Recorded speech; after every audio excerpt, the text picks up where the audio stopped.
ನಮಸ್ಕಾರ ಗೆಳೆಯರೆ, ನಾವು ಇವತ್ತು ಸಾಮಾನ್ಯ ಜ್ಞಾನದ ಪ್ರಮುಖ ಪ್ರಶ್ನೋತ್ತರ ಬಗ್ಗೆ ಚರ್ಚಿಸುತ್ತಿದ್ದೇವೆ. ಈ ಪ್ರಶ್ನೆಗಳ ಉತ್ತರ ನಿಮಗೆ ಗೊತ್ತಿದ್ದರೆ ಕಮೆಂಟ್ ಮಾಡಿ ತಿಳಿಸಿ ಮತ್ತು ವಿಡಿಯೋವನ್ನು ಕೊನೆವರೆಗೆ ನೋಡಿ. ಪ್ರಶ್ನೆ: ಮಾನವ ದೇಹದೊಳಗಿನ ಅತಿ ದೊಡ್ಡ ಅಂಗ ಯಾವುದು?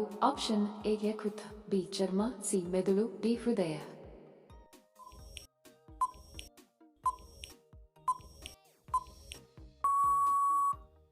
ಸರಿ ಉತ್ತರ option A ಯಕೃತ.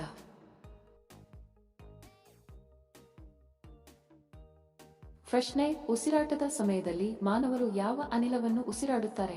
Option A hydrogen, B ಸಾರಜನಕ, ಸಿ ಆಮ್ಲಜನಕ, ಡಿ ಕಾರ್ಬನ್.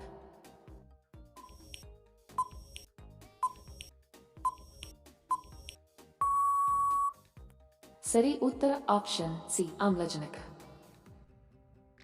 ನೋಡಿದಕ್ಕೆ ತಮ್ಮೆಲ್ಲರಿಗೂ ಧನ್ಯವಾದಗಳು. ಮತ್ತೆ ಭೇಟಿ ಆಗೋಣ ಇಂಟ್ರೆಸ್ಟಿಂಗ್ ವಿಡಿಯೋದೊಂದಿಗೆ. ಅಲ್ಲಿಯವರೆಗೆ ನಮಸ್ಕಾರಗಳು. ಜೈ ಹಿಂದ್.